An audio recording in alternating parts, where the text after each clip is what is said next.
अस्सलाम वालेकुम। Welcome to my channel voice over by Amna Shah. I hope कि आप खुश होंगे। कहानी शुरू करने से पहले आपसे रिक्वेस्ट है कि अगर आपको मेरा कंटेंट पसंद आता है तो प्लीज़ मेरे चैनल को सब्सक्राइब करें। आइए मलिक सफदर हैत की इस सनसनीखेज तफ्तीशी कहानी का अगला हिस्सा सुनते हैं। हम एक गली से निकलकर दूसरी गली में दाखिल हुए तो एक दराज कामत शख्स ने मेरे नज़दीक आकर शाइस्ता लहजे में कहा, अस्सलाम वालेकुम थानेदार साहब। इस शख्स ने हल्की सी दाढ़ी भी रखी हुई थी। उसका रंग गंदमी और उम्र 35 और 40 के दरमियान रही होगी। इस पर निगाह पड़ते ही मुझे ऐसे लगा जैसे मैंने इसे पहले भी कहीं देखा हो, लेकिन फौरी तौर पर याद ना आ सका कि आज से पहले कहाँ मुलाकात हुई थी हमारी। वालेकुम सलाम। मैंने उसके सलाम का जवाब देते हुए सवालिया नज़र से उसकी तरफ देखा। मेरा नाम मास्टर इनायत है, वो मुसाफिर के लिए अपना हाथ आगे बढ़ाते हुए बदस्तूर शाइस्ता अंदाज में बोला। उसने मेरी निगाह में छुपे इस्तफसार को पढ़ लिया था, इसीलिए उसने अपना तारुफ कराना ज़रूरी समझा था। अपनी बातचीत और अंदाज से वो एक तालीम याफ्ता और समझदार इंसान लगता था। मैंने इससे हाथ मिलाते हुए खुशदिली से कहा, मास्टर साहब, मुझे ऐसा क्यों महसूस हो रहा है कि हम पहले भी कहीं मिल चुके हैं। यह हमारी पहली मुलाकात है जनाब, वो रसानियत भरे लहजे में बोला। हाँ, ये हो सकता है। क्या आपने कुछ देर पहले मुझे खैरदीन के घर के आसपास देखा हो, जब मुझे पता चला कि थानेदार साहब बिजली की गुमशुदगी के सिलसिले में तफ्तीश करने कोट डोगरा आए हैं, तो मैं अपने घर से निकलकर सीधा खैरदीन के घर पहुंचा था, लेकिन जब तक आप खादिम हुसैन के घर की तरफ चल पड़े थे, चुनाचे मैं भी इधर ही आ गया और अब आपसे मिलने का मौका मैसर आ गया। उसकी वजाहत ख़त्म हुई तो मैंने टटोलने वाले अंदाज में पूछा, मास्टर जी, खैरियत तो है ना? आप मुझसे मिलने के लिए इतने बेताब क्यों हो रहे हैं? खैरियत कहाँ है जनाब, वो गहरी संजीदगी से बोला। इस गांव से एक जवान जहान लड़की गायब हो गई है। मैं आपसे इसलिए मिलना चाहता था ताकि पता चले कि आपने बिजली की तलाश के सिलसिले में अब तक क्या पेशरफ्त की है।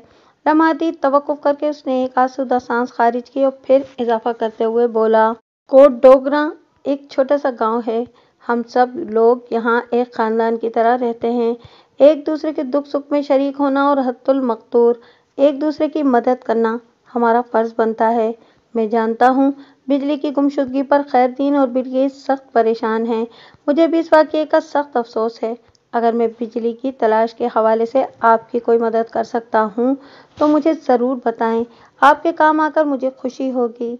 मास्टर इनायत एक पुरखुलूस और हमदर्द इंसान होने के साथ साथ सख्त बातूनी शख्स भी था। बहरहाल इसके इखलास और इंसान दोस्ती के पेश नज़र मैंने ठहरे हुए लहजे में कहा, मास्टर जी, आपकी इस पुरखुलूस पेशकश के लिए मैं आपका शुक्रगुजार हूँ।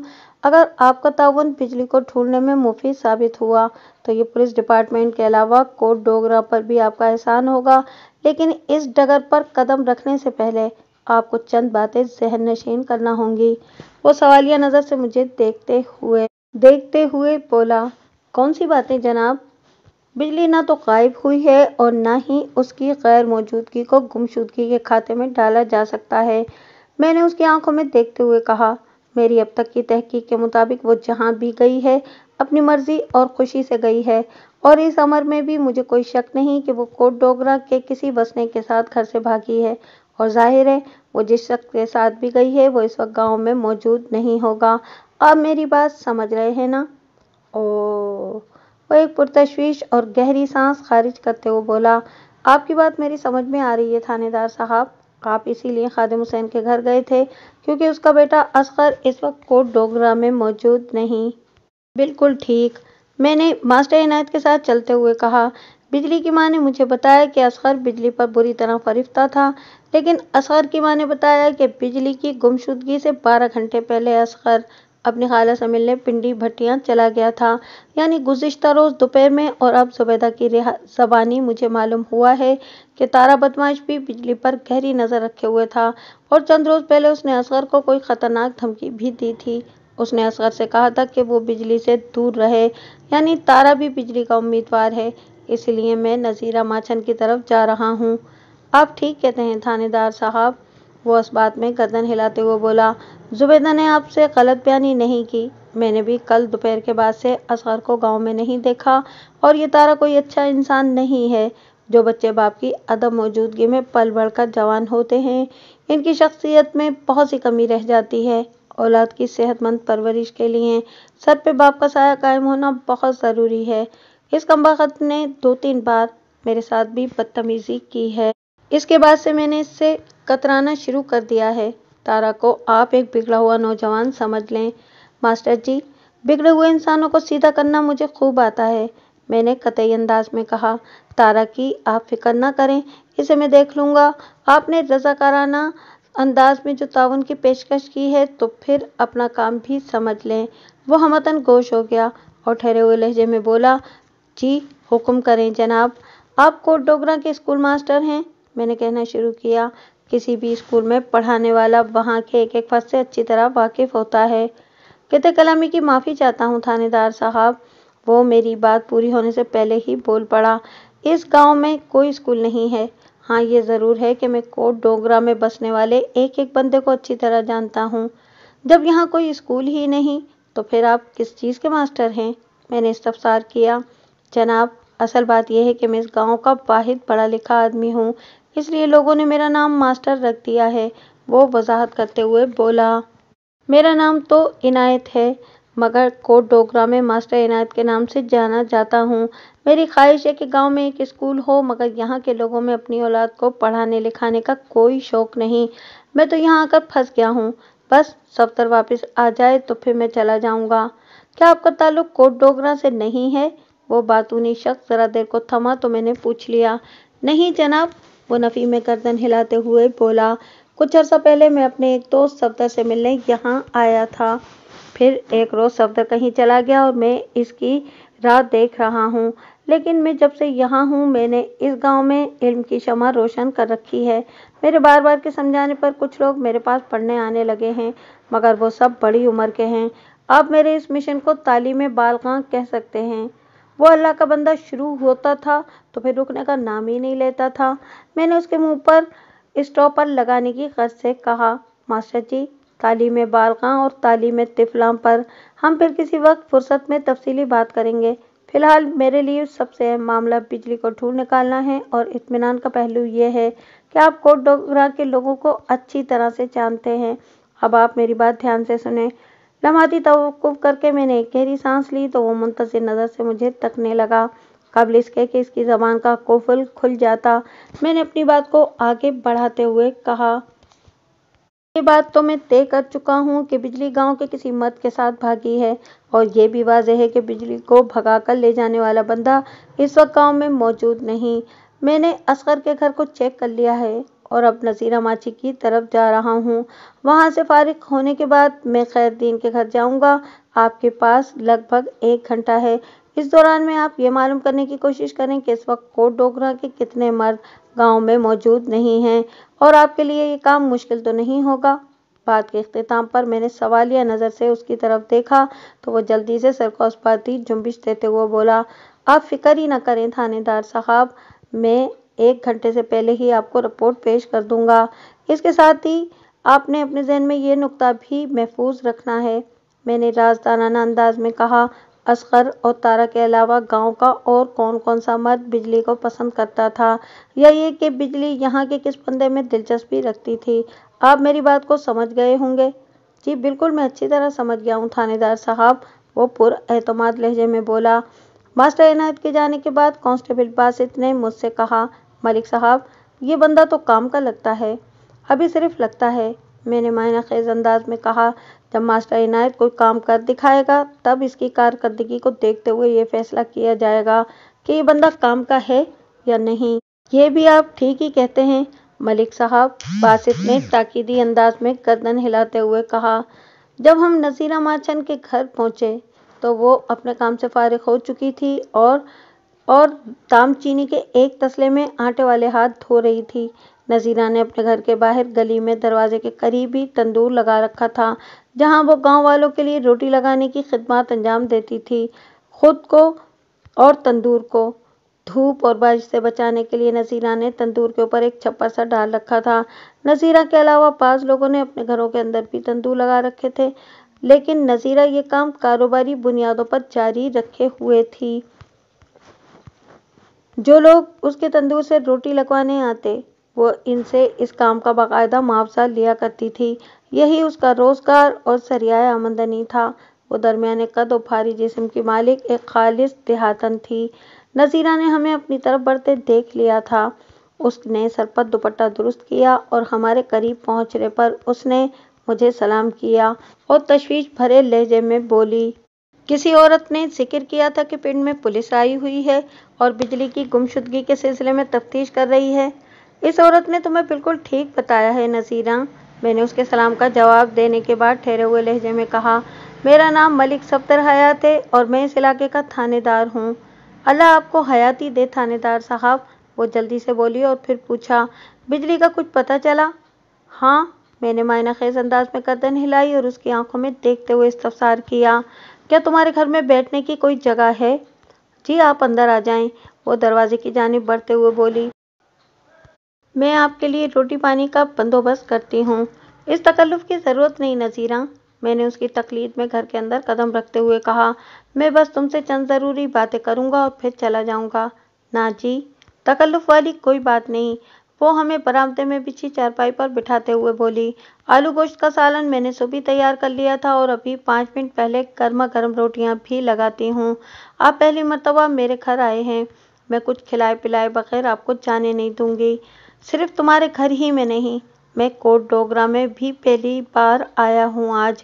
मैंने घर के अंदरूनी हिस्से में इधर उधर निगाह दौड़ाते हुए कहा, चलो मैं तुम्हारा दिल रखने के लिए आधी बात मान लेता हूँ। नज़ीरा का घर एक आम सा देहाती तर्ज का मकान था। पिछले हिस्से में 2 कच्चे कमरे पहलू ब पहलू बने हुए थे। कमरों के आगे बरामदा था, जहाँ इस वक्त हम एक चरपाई पर बैठे थे। बरामदे के बाद वसी और सहन था। नज़ीरा को बावर्ची खाने वगैरह की ज़रूरत नहीं थी। खाना तैयार करने के लिए उसका तंदूर ही काफ़ी था। ताहम सहन की एक दीवार के साथ मैंने चूल्हा बना देखा था और उसके नज़दीक ही चंद बर्तन भी नज़र आ रहे थे। थोड़े फासले पर एक हैंड पंप भी नस्ब था, जिसके नीचे पत्थर का एक 2 फीट चौड़ा मुस्ततिल टुकड़ा पड़ा था, जो यकीनन बर्तन और कपड़े धोने के लिए एक प्लेटफॉर्म का काम देता था। गांव के दोनों कमरों के दरवाजे खुले हुए थे। मुझे ये अंदाज़ा कायम करने में कतन कोई दिक्कत महसूस नहीं हुई कि इस वक्त हम तीनों के सिवा इस घर के अंदर और कोई जी नफस मौजूद नहीं था। आधी बात वाला मामला मेरी समझ में नहीं आया थानेदार साहब, वो उलझन ज़दा अंदाज में गर्दन हिलाते हुए बोली। तुमने कहा कि कुछ खिलाए पिलाए बगैर मुझे जाने नहीं दोगी। मैंने उसके चेहरे पर निगाह जमाते हुए कहा, यही बात की थी ना तुमने? वो तेजी से पलके झपकाते हुए बोली, जी। बस तो फिर तुम्हारी आधी बात का मतलब ये हुआ कि, मैंने ड्रामाई अंदाज इख्तियार करते हुए कहा, इस खिलाने पिलाने में से खिलाने को निकाल दो और पिलाने की मद में तुम हमें ठंडा पानी पिला दो। ओह, ठीक है जी, वो एक इत्मीनान भरी सांस खारिज करते हुए बोली। मैं आप लोगों के लिए चाटी की ठंडी नमकीन लस्सी लेकर आती हूँ। अगले चंद लम्हात में नज़ीरा माछन ने हमें मक्खन वाली जायकेदार लस्सी सर्व करने के बाद एक मूड़े पर हमारे सामने बरजमान हो चुकी थी।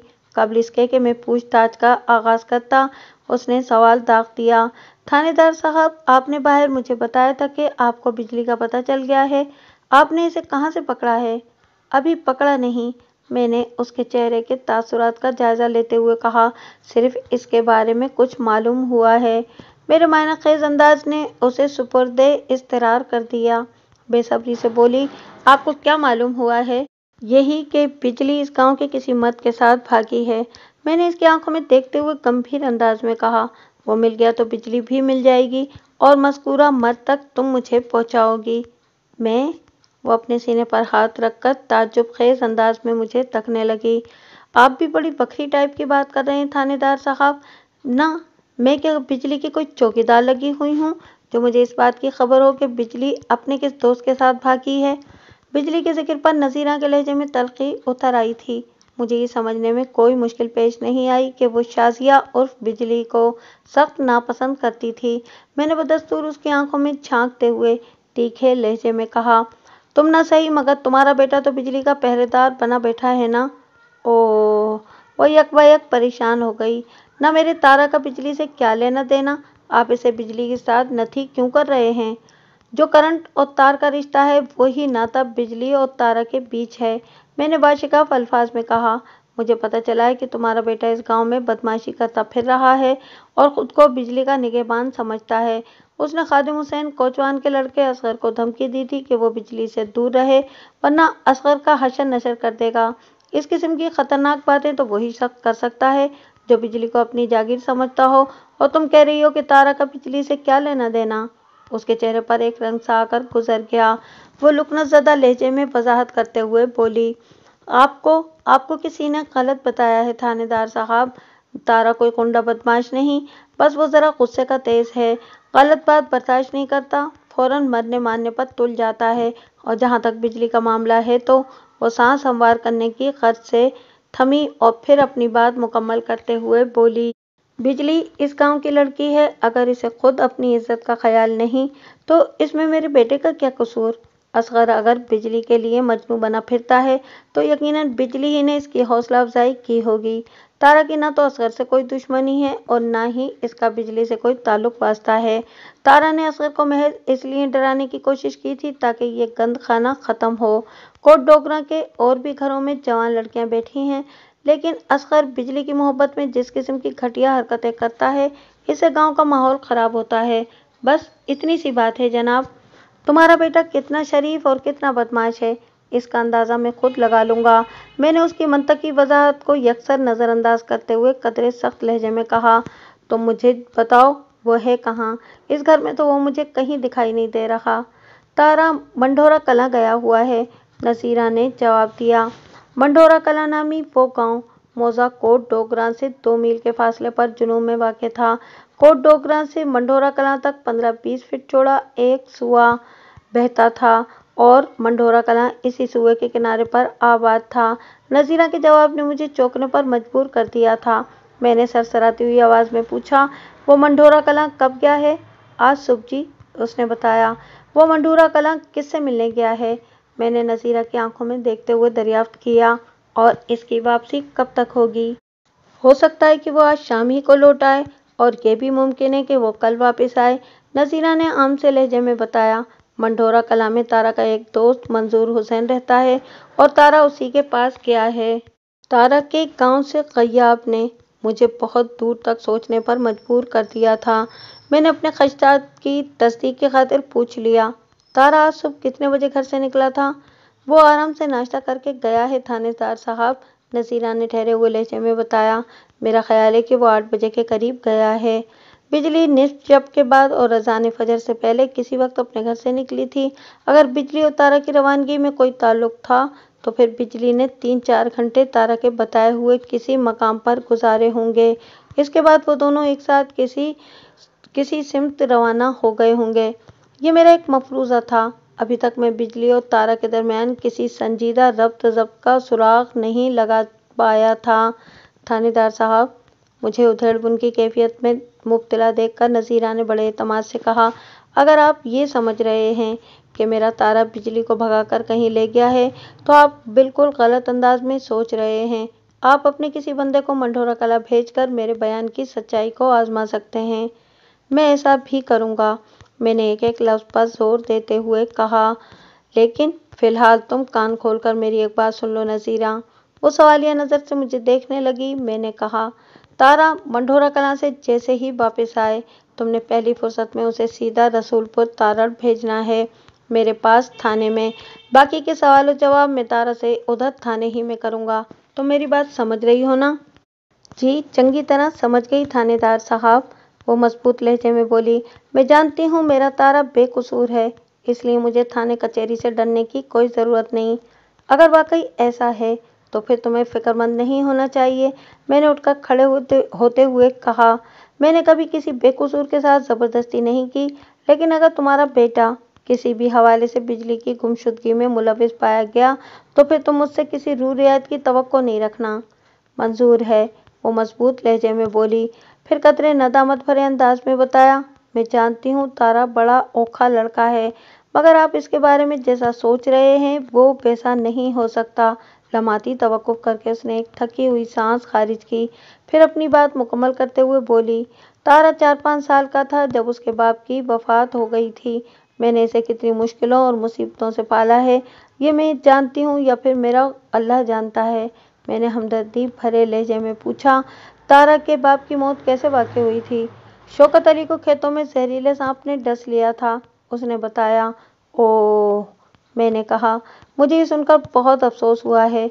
जिन बच्चों के सर पर वालिद का साया मौजूद ना हो, इनकी परवरिश कोई आसान काम नहीं है। तारा की उम्र इस वक्त कितनी होगी?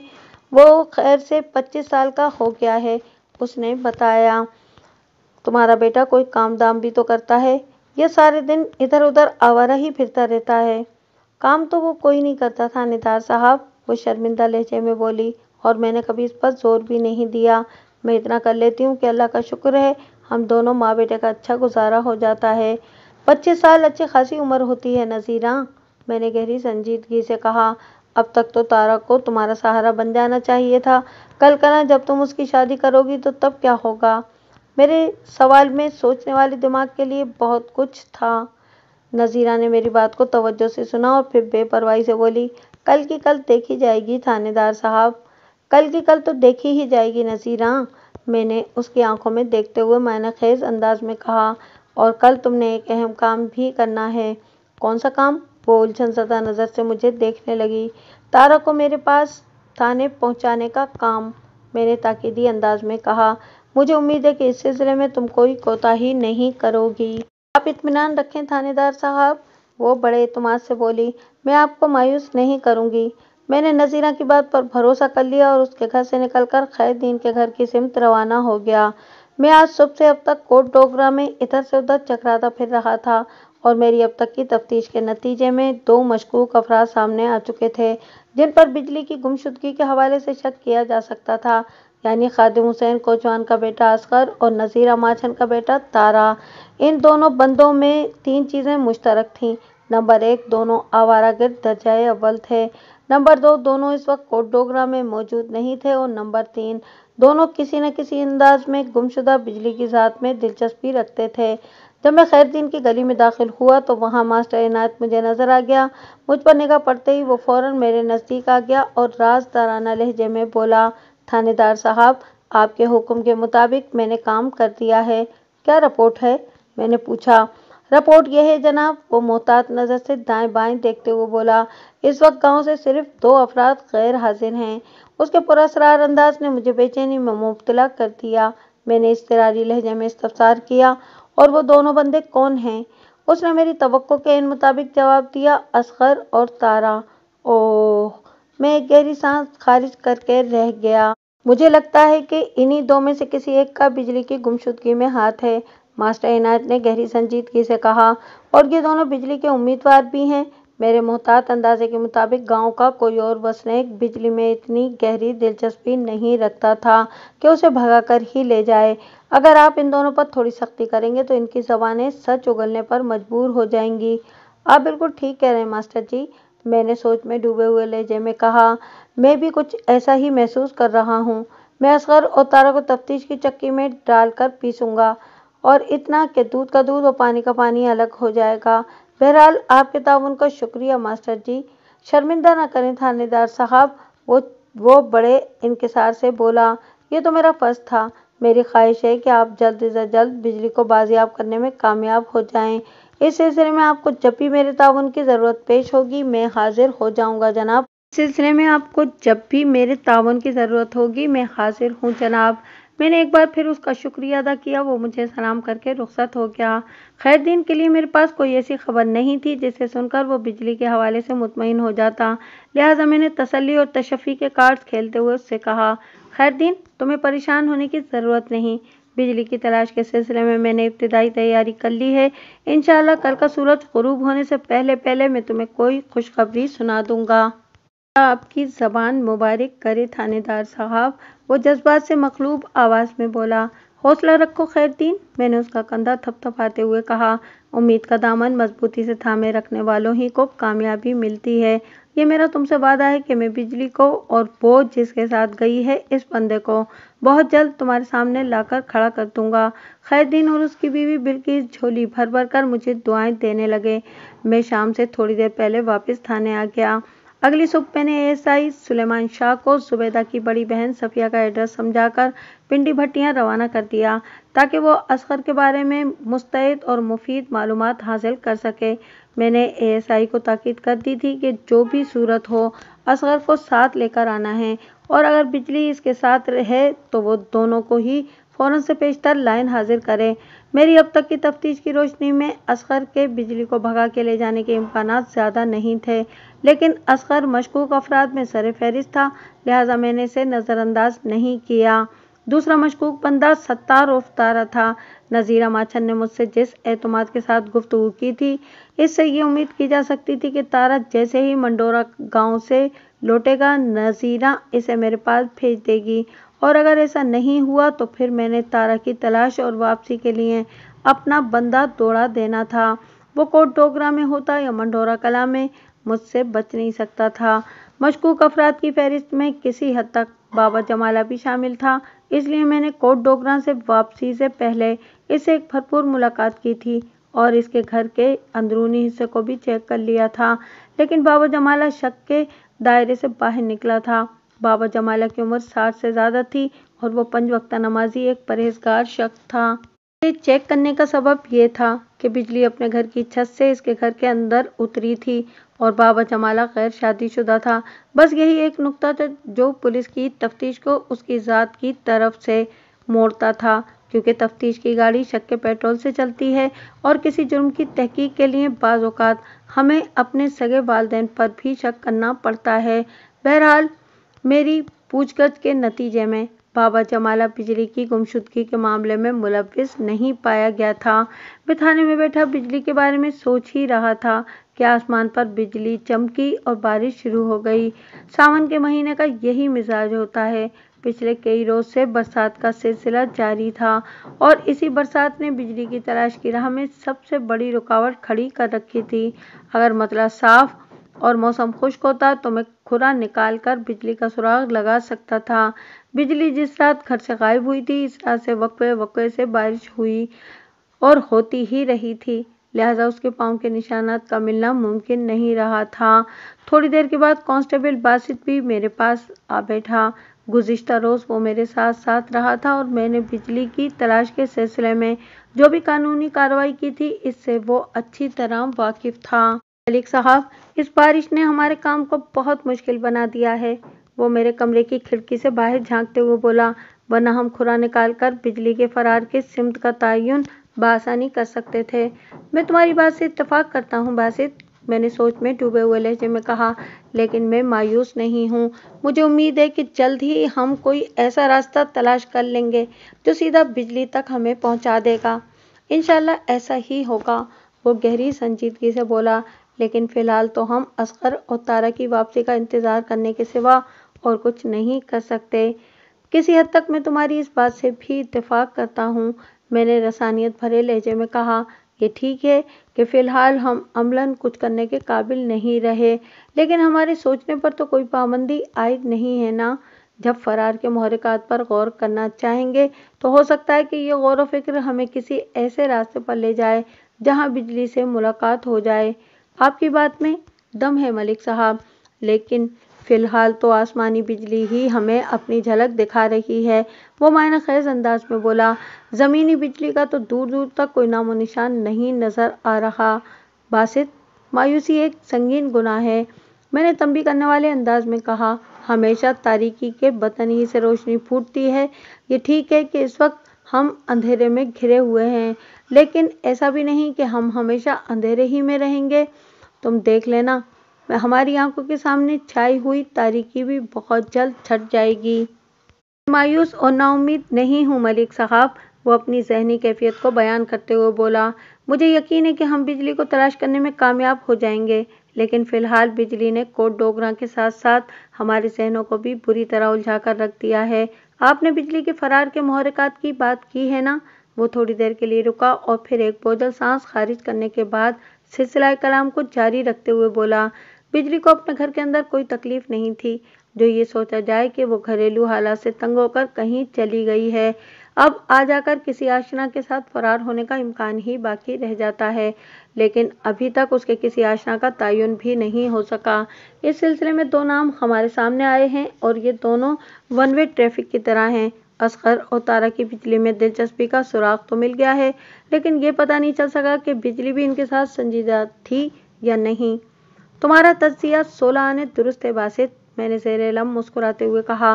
लेकिन मेरी एक बात याद रखना कि चीज़ें अमूमन हमें जैसी नज़र आती हैं दर हकीकत ऐसी होती नहीं हैं। मैं समझा नहीं मलिक साहब, वो उलझन ज़दा नज़र से मुझे देखते हुए बोला। आपने बड़ी अजीब बात की है। बात अजीब ज़रूर है, लेकिन इसके अंदर ज़िंदगी की असलियत का फ़लसफ़ा छुपा हुआ है, मैंने ठहरे हुए लहजे में कहा और फिर उसकी आंखों में देखते हुए सवाल किया।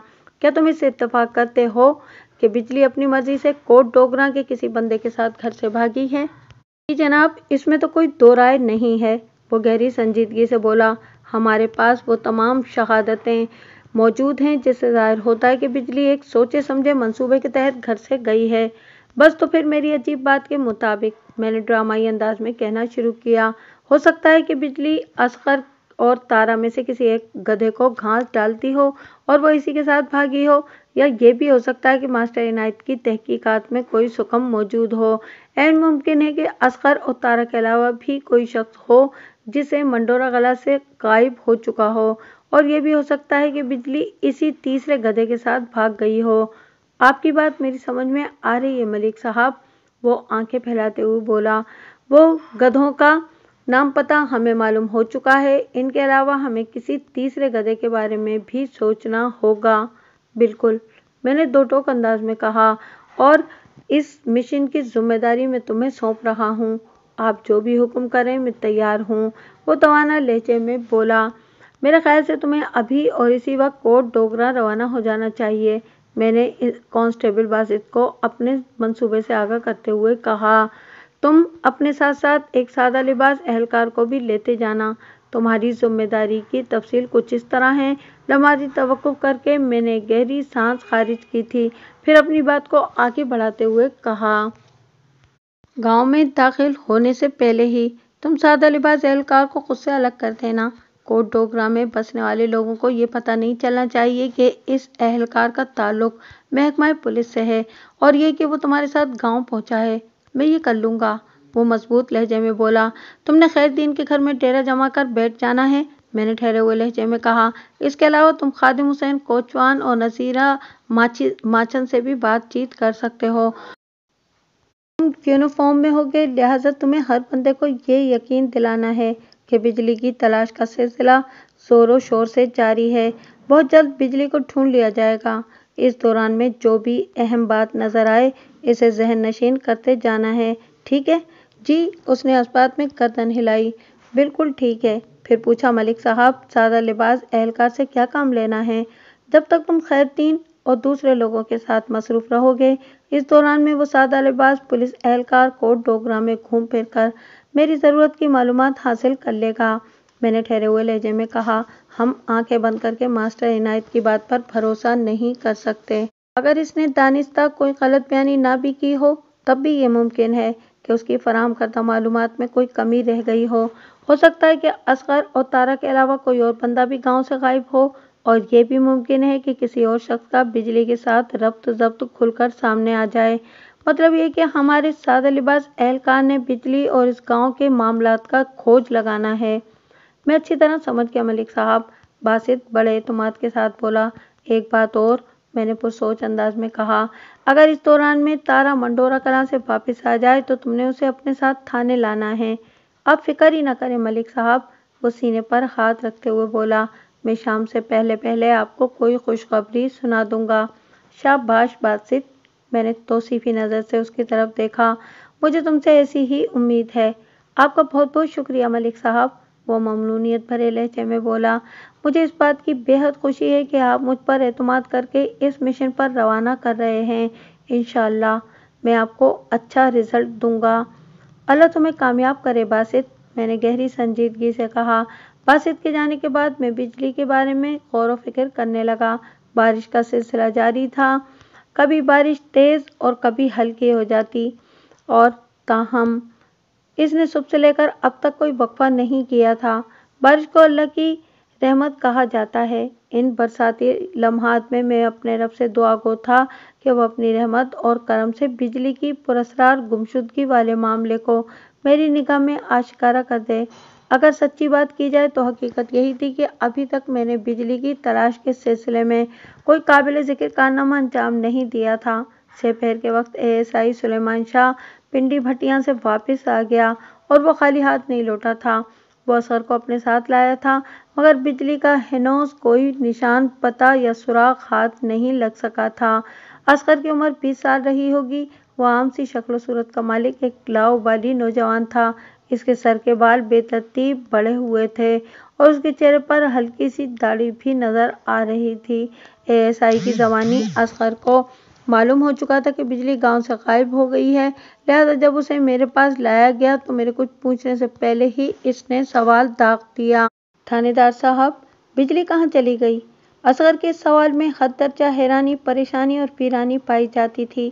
بجلی کی گمشدگی کے ذکر نے اس کے چہرے پر دکھ اور اذیت کا ایک جال سا پھیلا دیا تھا۔ مجھے اس کی آنکھوں سے ایک کرب جھلکتا دکھائی دیا۔ پتہ نہیں کیوں میرے اندر سے یہ آواز آئی، اصغر کا بجلی کے غیاب سے کوئی تعلق واسطہ نہیں۔ میں ایک پولیس افسر ہوں، لہٰذا اپنے پیشے کے تقاضوں کو پورا کرنا ہر حال میں مجھ پر لازم ہے۔ میں نے کبھی اپنے اندر کی آواز کو نظر انداز نہیں کیا، تاہم اس کے ساتھ ہی اپنی پیشہ ورانہ ذمہ داریوں کو بھی نبھایا ہے۔ بجلی کہاں چلی گئی؟ میں نے اس کی آنکھوں میں دیکھتے ہوئے کہا۔ یہی جاننے کے لیے تو میں نے تمہیں پنڈی بھٹیاں سے یہاں بلایا ہے۔ میں بجلی کے بارے میں کچھ نہیں جانتا تھانے دار صاحب، وہ چٹانی لہجے میں بولا۔ میں تو اپنی خالہ کے گھر میں تھا۔ مجھے آپ کے بندے نے بتایا ہے کہ اس کے اگلے دن بجلی پنڈ سے غائب ہوئی ہے۔ کوٹ ڈوگرہ میں بجلی کے بارے میں سب سے زیادہ تم ہی جانتے تھے، میں نے بدستور اس کی آنکھوں میں جھانکتے ہوئے کہا۔ تم نے بجلی پر بڑی گہری نگاہ رکھی ہوئی تھی، اس لیے تم ہی مجھے بتا سکتے ہو کہ بجلی کہاں ہے۔ تم اس کے لیے مجنوں بنے پھرتے تھے نا، ہے نا؟ آخری الفاظ میں بڑے دبنگ انداز میں نے ادا کیے تھے۔ وہ سر کو اسباتی جنبش دیتے ہوئے بولا۔ میں انکار نہیں کروں گا تھانے دار صاحب، وہ دلیرانہ انداز میں بولا۔ جب پیار کیا تو ڈرنا کیا؟ بجلی مجھے بہت اچھی لگتی ہے، میں اس سے محبت کرتا ہوں، لیکن آج تک میں نے اس کے سامنے یا اس کے پیچھے کوئی ایسی حرکت نہیں کی جسے آپ گھٹیا کہہ سکیں، اور جہاں تک بجلی کو بھگا کر لے جانے والا معاملہ ہے تو یہ میرے لیے بالکل ناممکن تھا۔ کیوں ناممکن تھا؟ میں نے قدرے سخت لہجے میں دریافت کیا۔ کیا تم نے چوڑیاں پہن رکھی ہیں یا تمہارے ہاتھ پاؤں میں مہندی لگی ہوئی ہے؟ ایسی کوئی بات نہیں ہے تھانے دار صاحب، وہ متذبذب انداز میں بولا۔ پھر کیا بات ہے؟ میں نے اس کی نفسیات سے کھیلتے ہوئے استفسار کیا۔ کیا تم اتنے بزدل ہو کہ کسی کے دھمکانے سے ڈر گئے؟ میرے آخری جملے پر اس نے چونک کر میری طرف دیکھا اور الجھن زدہ لہجے میں بولا۔ آپ کو تو سب کچھ پتا ہے۔ میں اس علاقے کا تھانے دار ہوں پتر جی، میں نے اس پر نفسیاتی دباؤ برقرار رکھتے ہوئے تیکھے لہجے میں کہا۔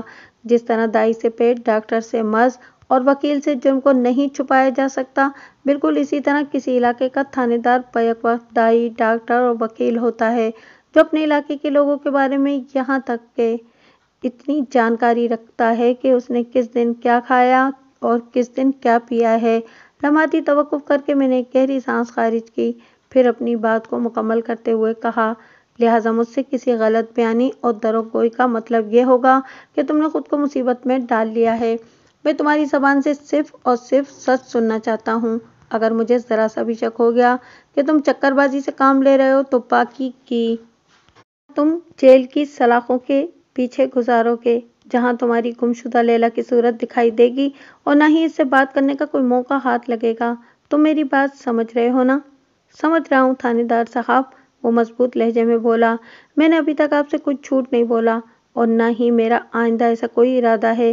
سچی اور کھری بات یہ ہے کہ میں نے چوڑیاں پہن رکھی ہیں اور نہ ہی میرے ہاتھ پاؤں میں مہندی لگی ہے اور نہ ہی میں کسی سے ڈرتا ہوں۔ اگر تارا مجھے 3 تھپڑ مارتا تو جواب میں ایک آدھ مکہ تو اسے میں بھی رسید کر ہی دیتا۔ میں نے تارا کی دھمکی کو ایک کان سے سن کر دوسرے کان سے نکال دیا تھا، اس خیال سے میں نے چپ سادھ لی تھی کہ جب یہ معاملہ اچھلے گا تو بجلی کی بدنامی ہوگی۔ میں کسی بھی قیمت پر بجلی کی رسوائی نہیں چاہتا تھا تھانے دار صاحب، میں بجلی سے سچی محبت کرتا ہوں، لیکن افسوس کہ وہ بولتے بولتے اچانک رک گیا۔ میں نے کوئی سوال نہیں کیا اور گہری نظر سے اس کے چہرے کے تاثرات کا جائزہ لیتا رہا۔ ان لمحات میں وہ جذباتی کیفیت سے گزر رہا تھا، اس کے دل و جگر میں ہونے والی ٹوٹ پھوٹ اس کی آنکھوں سے ہویدا تھی۔ انسان 2 حالتوں میں کبھی جھوٹ نہیں بولتا، اول نشے کی حالت میں، دوئم جذبات کی طغیانی میں۔ ان دونوں کیفیات میں وہ دماغ کی نہیں بلکہ دل کی زبان بول رہا ہوتا ہے۔ لمحات تک متذبذب رہنے کے بعد وہ بھرائی ہوئی آواز میں دوبارہ گویا ہوا، لیکن مجھے اس بات کا بڑا گہرا دکھ ہے کہ بجلی نے کبھی میری محبت کی قدر نہیں کی۔ پیار سے دو باتیں کر لینا تو بہت دور کی بات ہے، اس نے تو کبھی سیدھے منہ میرے سلام کا جواب بھی نہیں دیا، اور آپ کہہ رہے ہیں کہ میں بجلی کو بھگا کر کہیں لے گیا ہوں۔ آخری جملہ ادا کرنے کے بعد اس نے شاکی نظر سے میری طرف دیکھا۔ اس کے ایک ایک لفظ سے سچائی اور راست گوئی جھلکتی تھی۔ میں نے اسے ایک اور زاویے سے کھینچنے کی کوشش کی تاکہ بجلی کی گمشدگی کا معمہ حل کیا جا سکے۔ اصغر، میں نے اس کے چہرے پر نگاہ جما کر دوستانہ انداز میں کہا، میں ایک منٹ کے لیے تمہارے بیان کو درست سمجھ کر یہ مان لیتا ہوں کہ تم بجلی سے سچی محبت کرتے ہو، لیکن اس ناقدری بد دماغ لڑکی نے کبھی تمہاری محبت کو لائق توجہ نہیں جانا۔ لیکن بالکل یہی بات ہے تھانے دار صاحب، وہ قطع کلامی کرتے ہوئے بآواز بلند بولا۔ بجلی بڑی خودسر، ضدی اور مغرور لڑکی ہے۔ محبت کا جواب محبت سے دینے کے بجائے اس نے ہمیشہ میرے جذبات کا مذاق اڑایا ہے۔ مجھے تم سے اور اس دنیا کے ہر سچے اور کھرے عاشق سے گہری ہمدردی ہے، اسی لیے میں تمہارے بیان کو درست مان رہا ہوں، لیکن پھر میرے ذہن میں ایک اہم سوال سر اٹھا رہا ہے، اور اس سوال کا جواب تم پر لازم ہے۔ کون سا سوال تھانے دار صاحب؟ وہ الجھن زدہ نظر سے مجھے تکنے لگا۔ اگر بجلی نے کبھی تمہیں اور تمہاری محبت کو اہمیت نہیں دی تو اس کا ایک ہی مطلب ہے، اور وہ یہ کہ بجلی کو کوئی اور اچھا لگتا تھا، وہ کوٹ ڈوگراں کے کسی اور مرد کی محبت میں گرفتار تھی۔ کیا تم مجھے اس شخص کا نام بتا سکتے ہو؟ میں ایسے کسی بندے کو نہیں جانتا تھانے دار صاحب، وہ دو ٹوک انداز میں بولا۔ آپ کی مرضی ہے، میری بات کا یقین کریں یا نہ کریں۔ میں تمہاری بات کا یقین کر رہا ہوں، اسی لیے میں تم سے دوستانہ انداز میں بات چیت کر رہا ہوں، ورنہ اگر میں نے تمہیں ٹرائل روم کی سیر کرائی ہوتی تو اس وقت تھانے کے در و دیوار تمہاری کرب میں ڈوبی ہوئی اذیت ناک چیخوں سے محظوظ ہو رہے ہوتے۔ مجھے امید ہے تم میری نرمی کا غلط فائدہ نہیں اٹھاؤ گے۔ میں خدا کو حاضر و ناظر جان کر کہتا ہوں کہ میں بجلی کے ایسے کسی معاملے سے واقف نہیں تھا، اور اگر وہ کوٹ ڈوگرا کے کسی اور مرد کو پسند کرتی تھی تو مجھے اس سے بھی کوئی مسئلہ نہیں تھا۔ میں تو صرف یہ چاہتا تھا کہ وہ خوش رہے اور میری محبت کے جواب میں مجھ سے محبت سے بات کرے۔ میں نے اس سے زیادہ کی کبھی تمنا نہیں کی تھانے دار صاحب، اور اس پاگل لڑکی کی سمجھ میں بھی میری یہ بات آئی ہی نہیں۔ یہ سوال میں اس پاگل لڑکی سے ضرور کروں گا جب وہ میرے ہاتھ لگے گی، میں نے ٹھہرے ہوئے لہجے میں کہا۔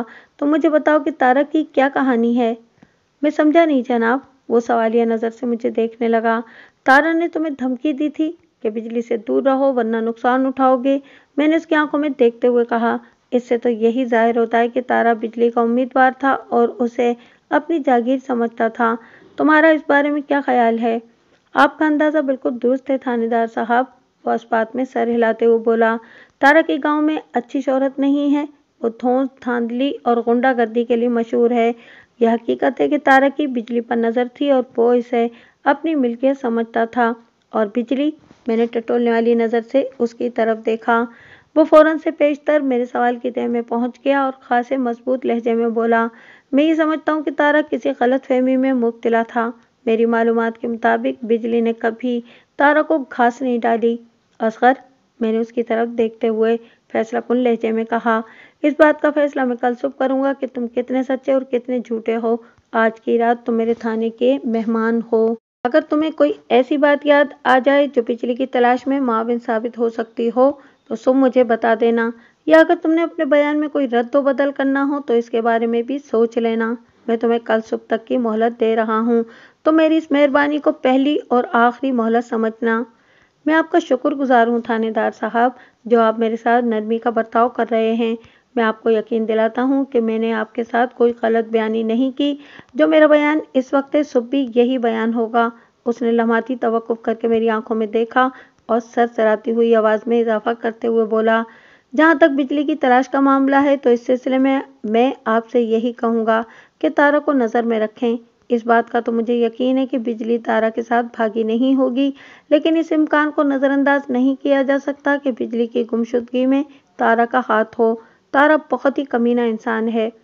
تارا کی تم فکر نہ کرو، میں نے اس پر بڑی گہری نگاہ رکھی ہوئی ہے، میں نے ایک ایک لفظ پر زور دیتے ہوئے کہا۔ انشاءاللہ آج کی رات وہ غنڈہ بھی میرے تھانے کی حوالات میں بند ہوگا۔ اصغر ایک گہری سانس لے کر رہ گیا۔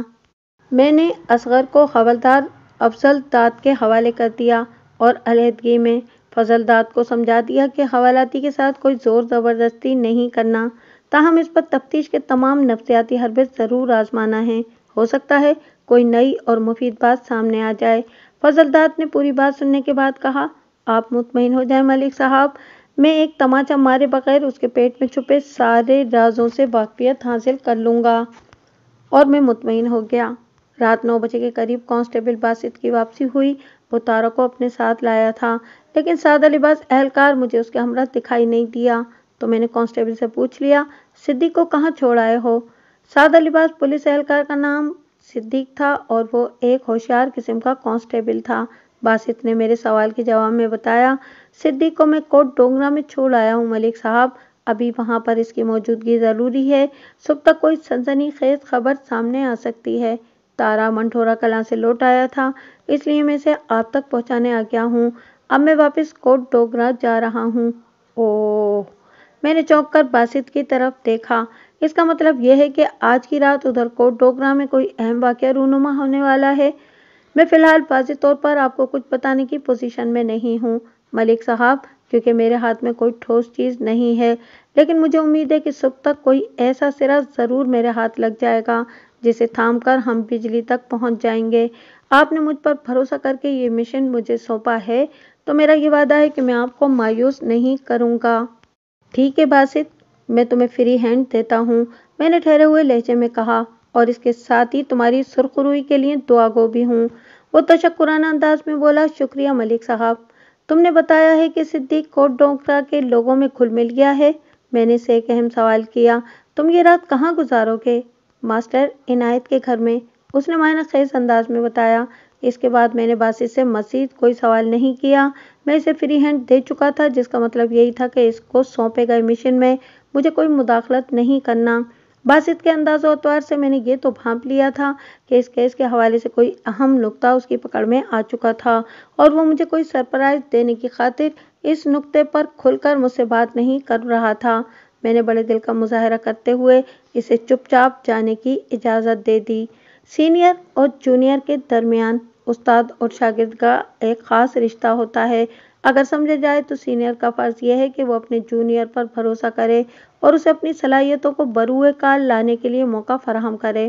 میں اگر آج تھانے دار تھا تو 9 برسوں کی محنت کے بعد مرحلے وار ترقی کرتے ہوئے یہاں تک پہنچا تھا۔ اگر کسی مرحلے پر میرے سینئرز نے میرا راستہ روکنے کی کوشش کی ہوتی یا میں خود ہی ہمت ہار کر ایک طرف بیٹھ جاتا تو پھر میں آج بھی ایک کانسٹیبل ہی ہوتا۔ میری ہمیشہ یہ کوشش رہی ہے کہ پرجوش اور ذہین جونیئرز کی حوصلہ افزائی کی جائے، اور کانسٹیبل باسط ایک ایسا ہی باہمت اور بہادر پولیس اہلکار تھا۔ میں عموماً مغرب کی اذان کے بعد تھانے سے اٹھ کر اپنے کوارٹر میں چلا جاتا تھا، لیکن 26 جولائی کا وہ ابر آلود دن میرے لیے بے حد مصروفیت کا حامل تھا، اور میں رات کے 10 بجے بھی اپنے کمرے میں بیٹھا ہوا تھا۔ کانسٹیبل باسط کے جانے کے بعد میں نے نصیرہ ماچھن کے بیٹے ستار عرف تارا کو اپنے پاس بلا لیا۔ تارا کی عمر کا اندازہ میں نے 25 کے قریب لگایا۔ وہ ایک دبلا پتلا اور دراز قامت شخص تھا۔ اس نے اپنی زلفوں کو کافی بڑھا رکھا تھا اور بالوں میں حد سے زیادہ سرسوں کا تیل بھی چپڑ رکھا تھا۔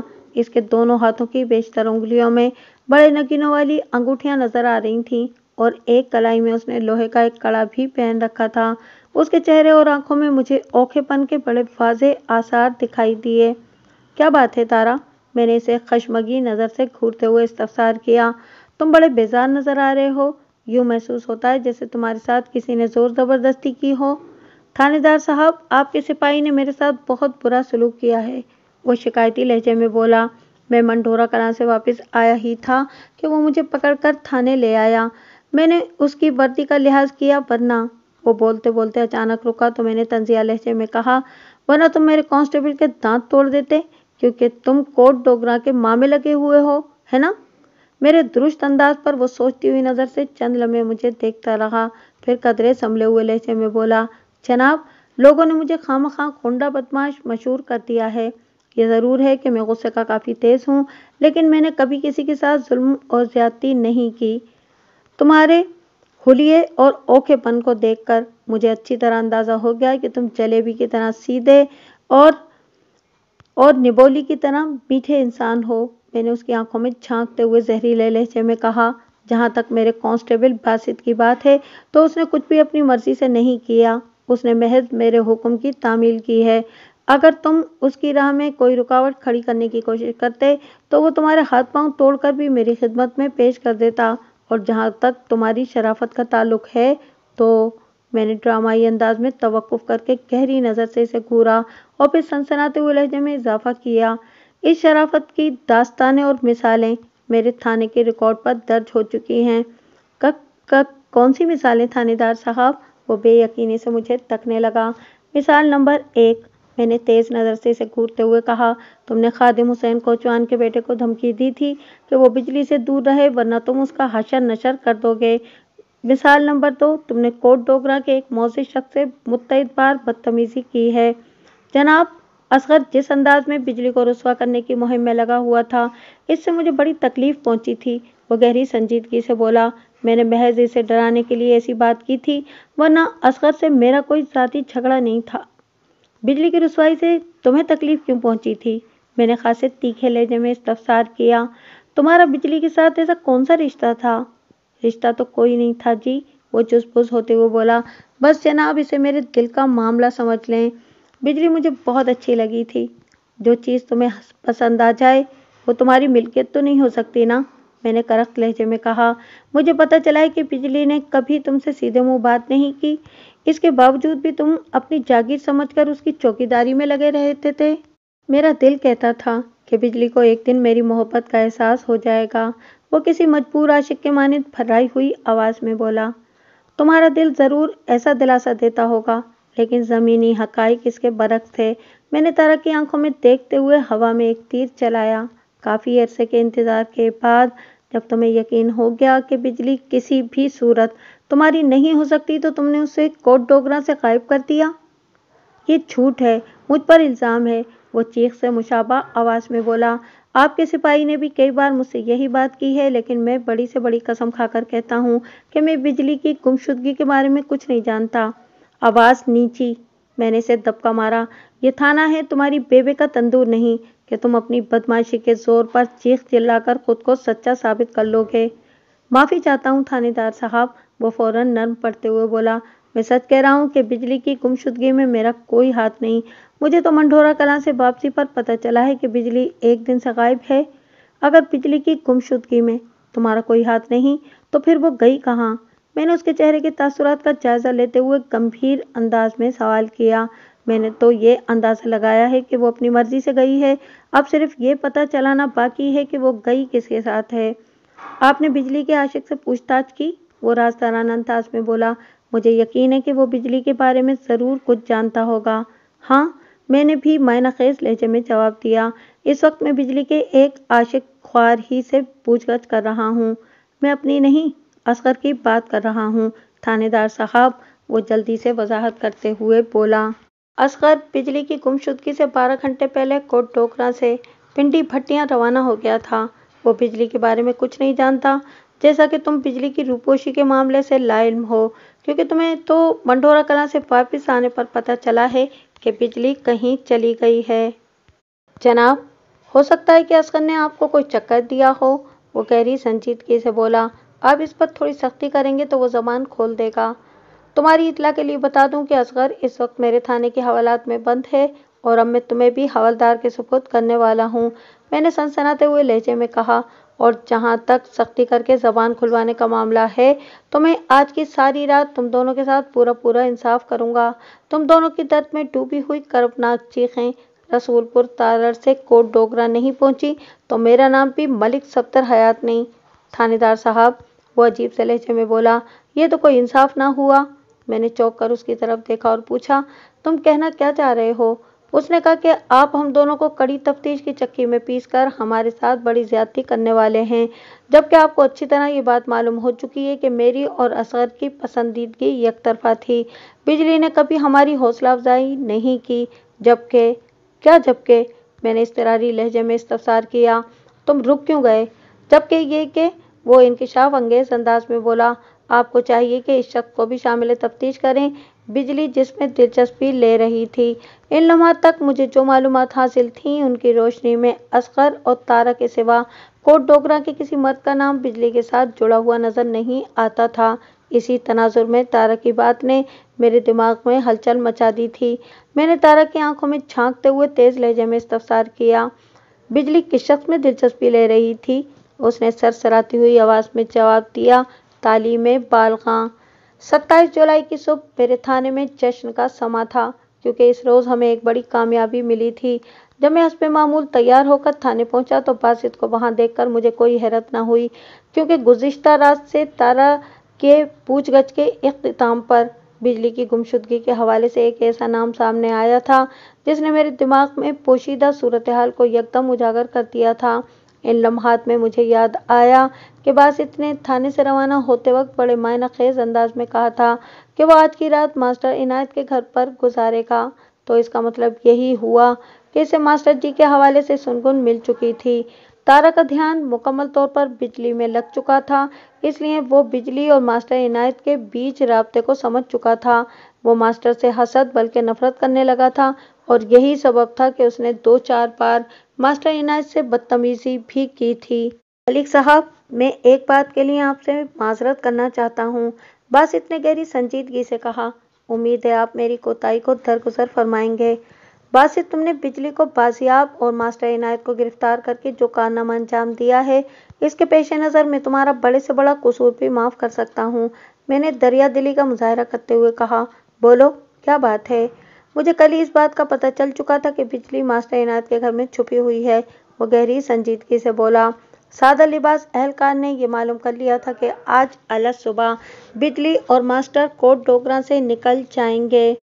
ماسٹر صرف اس انتظار میں تھا کہ پولیس کی تفتیش کا رخ کسی اور طرف مڑ جائے، اس کے بعد وہ گاؤں سے روانہ ہو۔ میں نے رات بھر اس کے گھر کی کڑی نگرانی کی اور پھر ان دونوں کو رنگے ہاتھوں پکڑ لیا۔ مجھے بھی گزشتہ رات یہ اندازہ ہو گیا تھا کہ تم کس نوعیت کی کارروائی کرنے والے ہو، میں نے زیر لب مسکراتے ہوئے کہا۔ میں نے تمہارے مشن میں اس لیے مداخلت نہیں کی تاکہ ان کی کامیابی کا سہرا تمہارے سر بندھے، صرف اور صرف تمہارے سر۔ وہ یک ٹک عقیدت بھری نظر سے مجھے دیکھتا چلا گیا۔